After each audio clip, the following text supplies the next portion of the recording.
Os militares só tomaram o poder porque, entre aspas, o povo pediu para que tomasse. A Marcha pela Família, realizada em São Paulo pelas donas de casa e empregados, entre outras marchas, foi para evitar que o Brasil fosse entregue ao comunismo.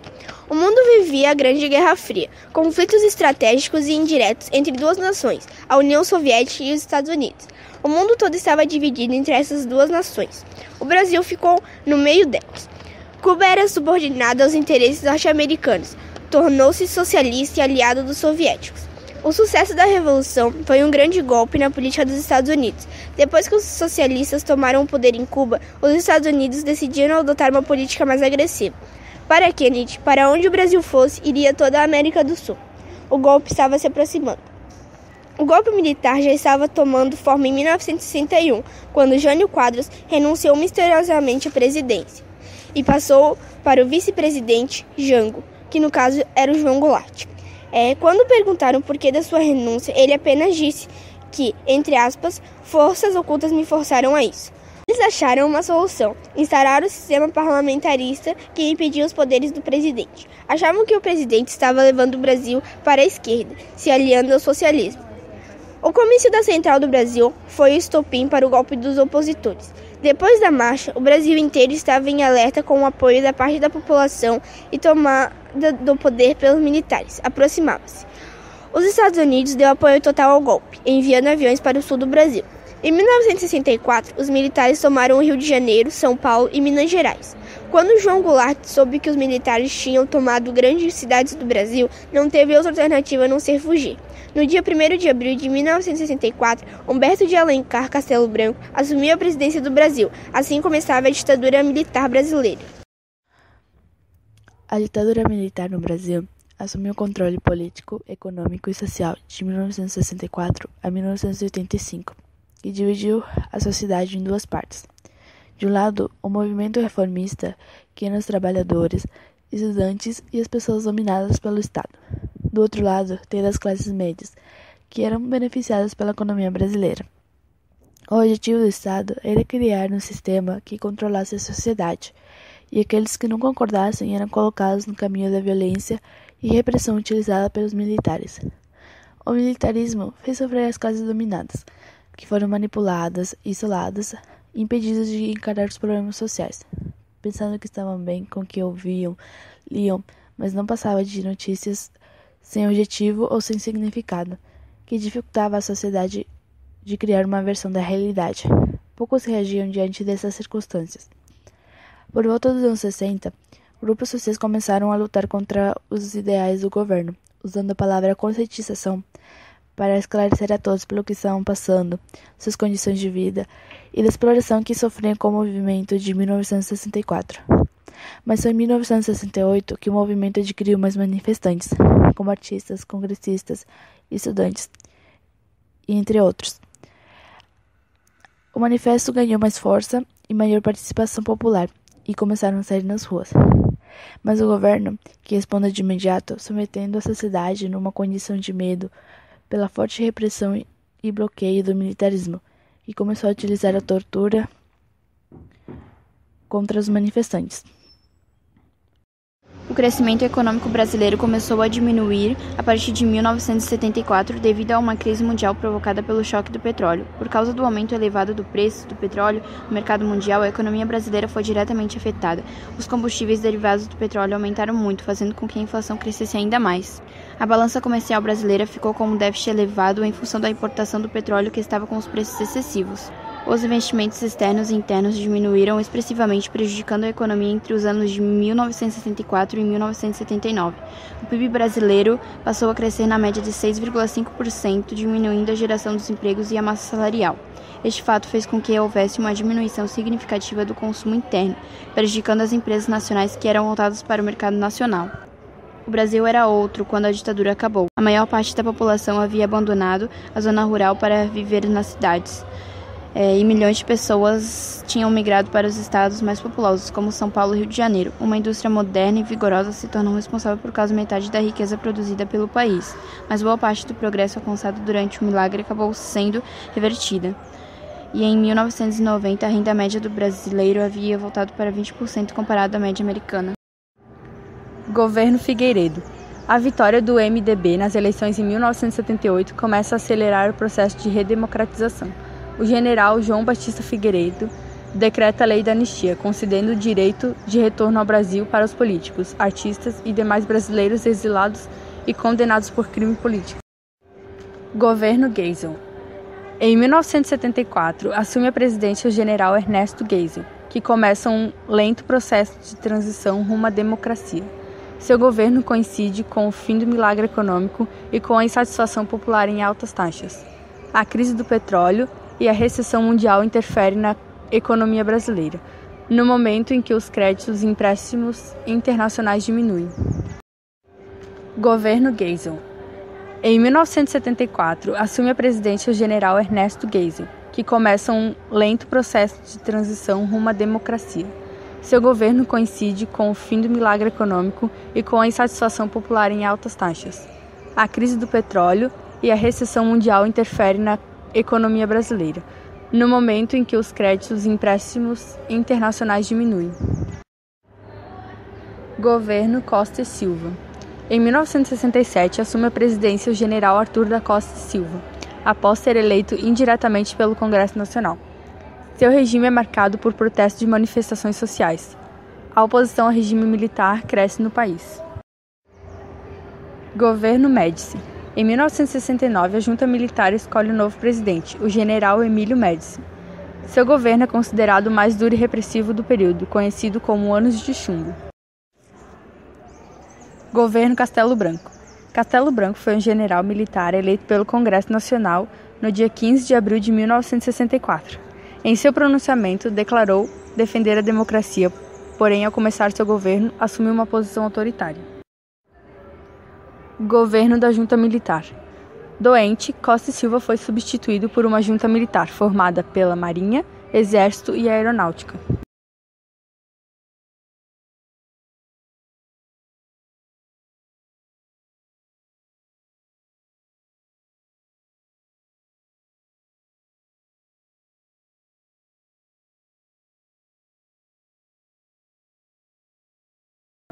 O general João Batista Figueiredo, o último presidente do regime militar, fazia uma viagem com cara de campanha.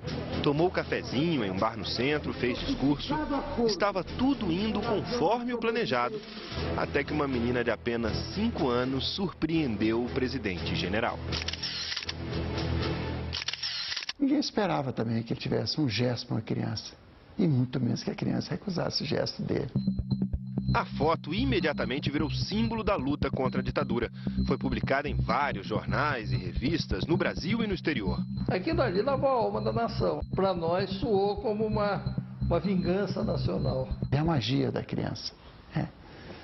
Se fosse um adulto, nunca teria o mesmo valor.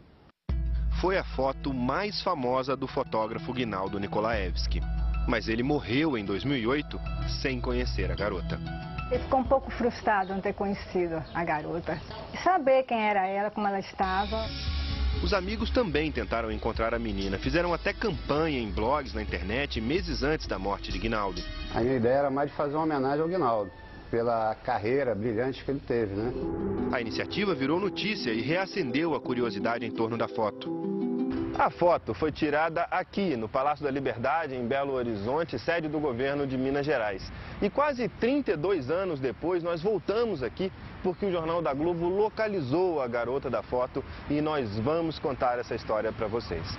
O nome dela é Raquel. Ela cresceu aqui em Belo Horizonte, se formou em comércio exterior, fez pós-graduação no Instituto Tecnológico da Aeronáutica, morou e trabalhou em vários países, teve uma filha de nome Clara, que hoje está com 13 anos, e nunca teria descoberto essa história toda se não fosse por um e-mail. Não foi isso, Raquel? Foi.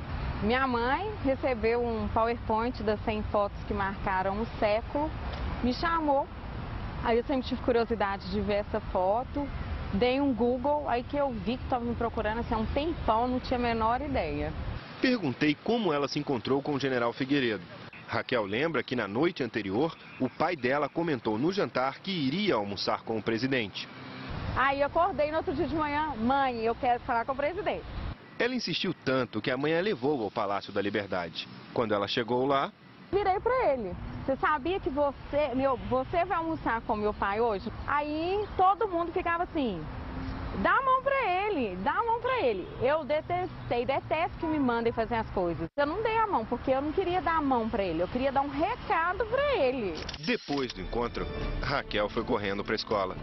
E o que ficou foi a imagem da menina que recusou a mão do general-presidente. E para quem admira a foto desde aquela época, a história de Raquel não diminui a importância da imagem. Ela pode dizer que não era nada disso, mas ela vai ter que ficar explicando que não era nada disso. A imagem, para nós, ela é muito mais significativa de um momento político que o Brasil vivia.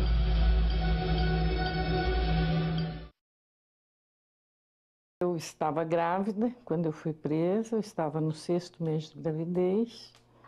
Mesmo assim, eu fui torturada. Era feito com acompanhamento médico, ou pelo menos se dizia médico, disse o tipo de tortura que eles poderiam fazer, né? Ele recomendava que não espancasse a barriga e não desse choques elétricos na vagina, na boca, nos órgãos mais internos, né? Ouvidos. E depois que esse médico, sei lá se é médico, o que é isso, falou isso e ficou nessas áreas, né? Então, eu não fui pendurada no pau de arara e eles priorizaram muito a tortura psicológica. E assim, quando eles vêm chamar a gente para o interrogatório, o carcereiro tem umas chaves grandes, né, da cela, e ele sacode aquilo, faz um barulhinho metálico, e você já fica pensando, quem vai ser o torturado? Porque quando abre a cela é para torturar alguém. Meu filho tinha soluços na barriga. Meu filho tem soluço até hoje, com 37 anos. Qualquer tensão, ela se manifesta com soluços. Meu filho nasceu na prisão, mais precisamente no Hospital da Guarnição do Exército, em Brasília, porque eu fiquei um mês na Operação Bandeirantes, em São Paulo, na UBAN, quer dizer, já era doicode nessa época. E depois fui transferida para o Pelotão de Investigações Criminais, em Brasília, e onde meu filho nasceu. Eu fiquei muito tempo em trabalho de parto, porque o obstetra lá, um militar, um oficial militar, não quis fazer o parto na hora. Então, eu falei assim, mas meu filho vai morrer, ele não vai aguentar. Ele falou, isso tem importância, é um comunista menos. Vários militares ameaçaram de adotá-lo se ele fosse homem branco e saudável, refletindo bem o preconceito desses homens, desses torturadores. E meu filho nasceu homem, e além de branco tinha os olhos azuis, que me deixava angustiada, né? E saudável toda mãe quer que o filho seja, né? Depois meu filho nasceu, fiquei um período no hospital, onde eles faziam isso, não deixavam amamentar, diziam que tinha mandado para, naquela época chamava FEBEM, o Juizado de Menores, e depois devolviam. Quando devolviam, meu filho estava com diarreia, com vômito, e era uma briga constante, né, para eu poder ficar com esse meu filho. Até que eles entregaram meu filho para minha família, e nós que perdemos essa guerra, que perdemos nossos familiares, a gente está sempre disponível para contar essa história, porque nós não nos envergonhamos dela. Eu apanhei durante 3 dias e 3 noites para dar conta da Luciana. Era uma sala de tortura que eles chamavam de boate, lá no doicote. Por que boate? Eles botavam 3 eletrolas, porque no fundo era a fábrica da Brahma na Tijuca. E para os operários não escutarem os nossos gritos nas torturas, eles botavam as 3 eletrolas em volume máximo. Aí, depois de 3 dias, chega aqueles torturadores que me torturaram dia e noite, essas 3 equipes se revezando para eu dar conta da Luciana, e falou, você quer saber como você conhece essa Luciana? Você está resistindo aí, há 3 dias, eu já estou cansado de de brincar com você. Aí botaram uma música que era a Evinha no festival cantando Luciana, Luciana, só para demonstrar o tanto de sadismo, de coisa doentia dessa gente. Eu apanhei 3 dias para dar conta de uma Luciana, que não existia Luciana nessa militância, era apenas o exercício do sadismo dos torturadores. Eu fui torturado com jacaré, porque quando eles foram ao Amazonas prender um ladrão de bancos, um marginal chamado Krause, eles trouxeram mais ou menos uns 10 jacarés de 1,20 m. Então eu fui torturado com jacaré, com cobra, a gente ficava nu e algemado e o jacaré, aquele fedia carne podre, andando frio em cima da gente e com tortura sexual. E essa tortura sexual terrível, porque eu não vou citar nome de pessoas, mas eu assisti, a gente era torturado junto e as mulheres têm asco de insetos, então uma mulher no pau de arara botar uma barata viva na vagina de uma mulher. Então, essas torturas na PR, eu sofri. Botou éter no meu ânus, a sensação do éter do ânus é que ele vai secando as mucosas e eu tinha a impressão que a minha língua está do tamanho da língua de uma vaca, que eu ia ter um edema de glote. Inventou me afogar com conta-gotas. O centro de gravidade do corpo no pau de arara é a cabeça. Então eles arrancaram meu bigode e minha barba com um alicate, botaram esparadrapo na minha boca e vinha o torturador e me afogava com o conta-gota. Isso dizendo uma porção de coisas. Eu sofri vários experimentos, meu corpo foi usado para aula de tortura. Estava na Barão de Mesquita e tinha uma tortura sexual.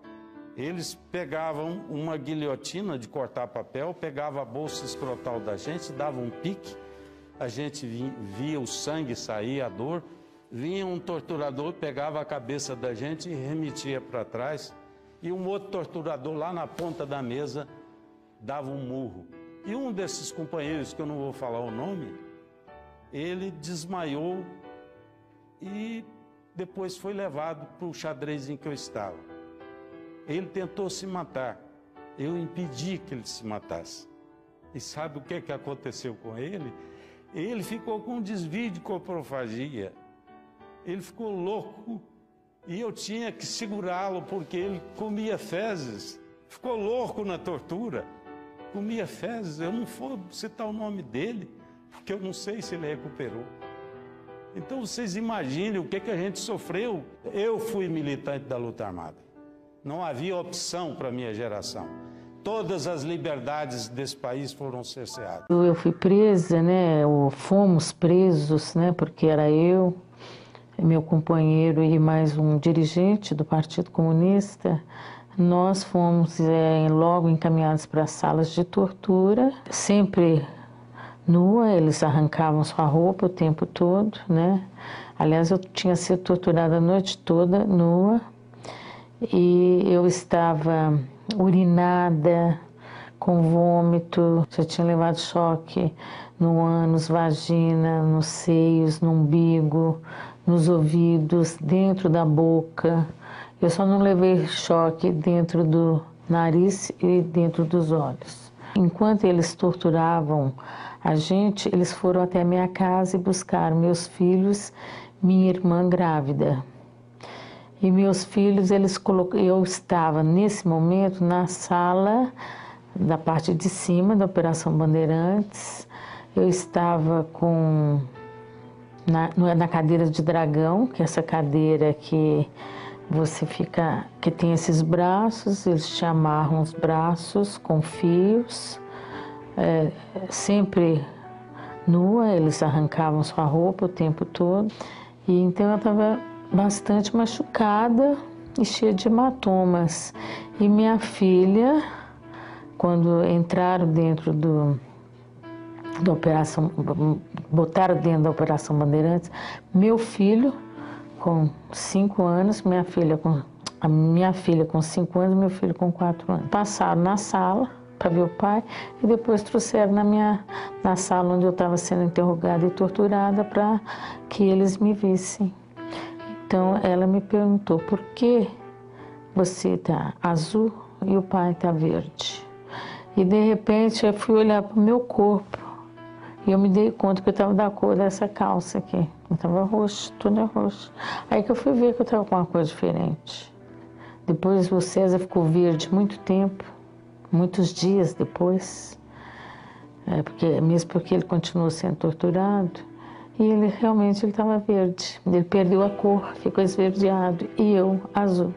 Então, meus filhos ficaram numa casa da repressão, que eu até hoje não descobri qual é a casa. Num determinado momento, eles encaminharam meus filhos para a casa de um delegado que era conhecido. E esse delegado, ele continuou num processo de tortura com meus filhos, porque a tortura não é só física, é a tortura psicológica. Essa eu tenho certeza que meus filhos passaram muito. Meu filho retrocedeu, virou bebê. E minha filha amadureceu demais, não viveu a infância. E isso afeta ela até hoje. Ela, com 7 anos, ela já ia ficar menstruada, ela já tinha seios, quer dizer, houve esse amadurecimento emocional, alterou também o fisiológico, o hormonal, o próprio metabolismo dela. Foi uma coisa terrível. Os dois tiveram que fazer tratamento durante muito tempo. Não se consolida uma democracia com cadáveres insepultos. E nós temos muitos.